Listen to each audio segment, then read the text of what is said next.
அனைவருக்கும் எனது பணிவான வணக்கங்களையும் மனமார்ந்த வாழ்த்துக்களையும் தெரிவித்துக் கொண்டு இன்றைய பதிவில் நிகழும் மங்களகரமான குரோதி வருடம் வைகாசி மாதம் முதல் நாள் செவ்வாய்க்கிழமையன்று இருக்கக்கூடிய கிரக நிலைகள் பார்த்திங்கன்னா, மேசராசியில் சுக்கிர பகவானும் புதன் பகவானும், ரிஷப ராசியில் குரு பகவானும் சூரிய பகவானும், கடக ராசியில் சந்திர பகவானும், கன்னி ராசியில் கேது பகவானும், கும்பராசியில் சனி பகவானும், மீன ராசியில் ராகு பகவானும் செவ்வாய் பகவானும் சஞ்சாரம் பண்ணுறாங்க.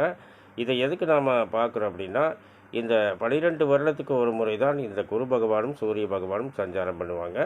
இந்த இருவரும் சஞ்சாரம் பண்ணக்கூடிய இடங்கள் 12 ராசிகளுக்கும் எந்த இடமாக வருகிறது என்று ஏற்கனவே நாம் பார்த்துட்டோம்.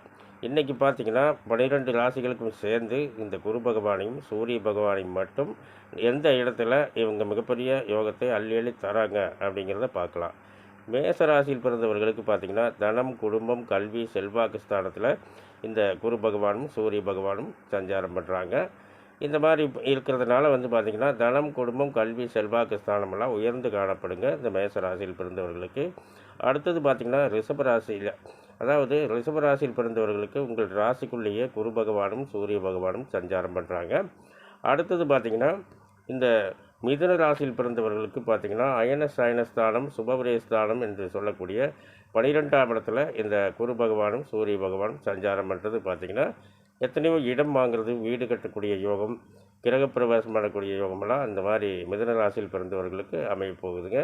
அடுத்தது பார்த்திங்கன்னா, கடகராசியில் பிறந்தவர்களுக்கு இந்த குரு பகவானும் சூரிய பகவானும் 11ஆம் இடத்துல, அதாவது லாபஸ்தானத்தில் சஞ்சாரம் பண்ணுறாங்க. இப்படி இருக்கிறது பார்த்திங்கன்னா, நீங்கள் செய்யும் தொழிலில் மிகப்பெரிய நல்ல லாபங்களை மட்டுமே இந்த வைகாசி மாதத்தில் பார்க்கலாங்க கடகராசியில் பிறந்தவர்களுக்கு. இந்த சிம்ம ராசியில் பிறந்தவர்களுக்கு பார்த்திங்கன்னா, தொழில் ஸ்தானத்தில் இந்த குரு பகவானும் சூரிய பகவானும் இணைந்து சஞ்சாரம் பண்ணுறாங்க. உங்களுடைய தொழில் ஸ்தானம் ரொம்ப சிறப்பாக இருக்குங்க இந்த வைகாசி மாதத்தில்.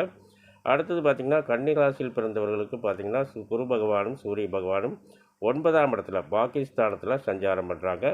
மிகப்பெரிய அந்தஸ்தும் மிகப்பெரிய செல்வாக்கு இந்த மாதிரிலாம் ஒரு நல்ல அமைப்புகள் உங்கள் இல்லம் தேடி வருங்க கன்னி ராசியில் பிறந்தவர்களுக்கு. அடுத்தது பார்த்திங்கன்னா, துலாம் ராசியில் பிறந்தவர்களுக்கு அஷ்டலட்சுமி ஸ்தானம் என்றே சொல்லலாம். அஷ்டமஸ்தானம் என்று சொல்வதை விட அஷ்டலட்சுமி ஸ்தானம் என்று கூட சொல்லலாம். அதாவது இன்னொரு வீடான, அதாவது சுக்கிர பகவான் உங்கள் ராசிக்கு இன்னொரு வீடான ரிஷபராசியில் இந்த குரு பகவானும் சூரிய பகவானும் 8ஆம் இடத்துல சஞ்சாரம் பண்ணுறாங்க. இப்படி இருக்கிறது மிகப்பெரிய எதிர்பாராத ஒரு நல்ல ஒரு அமைப்புகள் உங்கள் இல்லம் தேடி வருங்க இந்த வைகாசி மாதத்தில். விருச்சிக ராசியில் பிறந்தவர்களுக்கு பார்த்திங்கன்னா, 7ஆம் இடத்துல சஞ்சாரம் பண்ணுறாங்க இந்த குரு பகவானும் சூரிய பகவானும். இந்த மாதிரி உங்கள் ராசி வேறு இருவரும் சேர்ந்து பார்க்குறாங்க. இந்த மாதிரி அமைப்பு பார்த்திங்கன்னா, இந்த வைகாசி மாதத்தில் உங்களுக்கு எல்லாமே நல்ல பலன்களாகவே நடக்கப் போகுதுங்க. தனுசு ராசியில் பிறந்தவர்களுக்கு பார்த்திங்கன்னா, 6ஆம் இடத்துல குரு பகவானும் சூரிய பகவானும் சஞ்சாரம் பண்ணுறாங்க. இந்த இருவரும் பார்த்திங்கன்னா, உங்களுடைய ராசிக்கு 12ஆம் இடத்தை பார்க்குறாங்க. உங்கள் இல்லத்தில் எத்தனையோ சுபகாரியங்கள் நடக்கப் போகுதுங்க இந்த தனுசு ராசியில் பிறந்தவர்களுக்கு.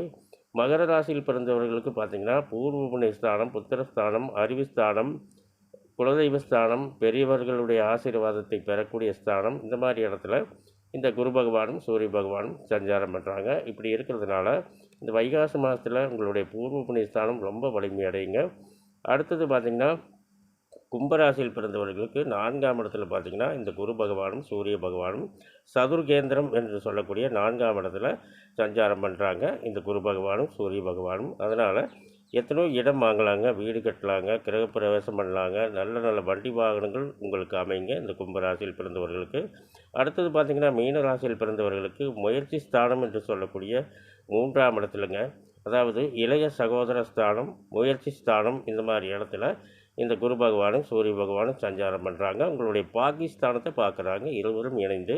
அதனால் இந்த வைகாசி மாதத்தில் உங்களுக்கு மிகப்பெரிய செல்வாக்கும் அந்தஸ்தும் உங்கள் இல்லம் தேடி வருங்க. இந்த மாதிரிலாம் ஒரு எதற்காக இதை பார்க்குறோம்னு பார்த்திங்கன்னா, இந்த 12 வருடத்துக்கு ஒரு முறை தான் இந்த குரு பகவானும் சூரிய பகவானும் இணைந்து சஞ்சாரம் பண்ணுறாங்க. அதுக்காக ஒரு சிறப்பு பதிவாக நாம் பார்த்தோம். இந்த வைகாசி மாத பலன்கள் பார்த்திங்கன்னா, 12 ராசியில் பிறந்தவர்கள் அனைவருக்குமே எல்லா செல்வங்களையும் தர வேண்டும், அனைவரும் நலமோடு வாழ வேண்டும் என்று வாழ்த்துகின்றேன். மேலும் விவரங்கள் அறிய என்றும் புலிப்பாணி என்ற ஜோதிட தலைப்பை பாருங்கள். நன்றி, வணக்கம், வாழ்த்துக்கள்.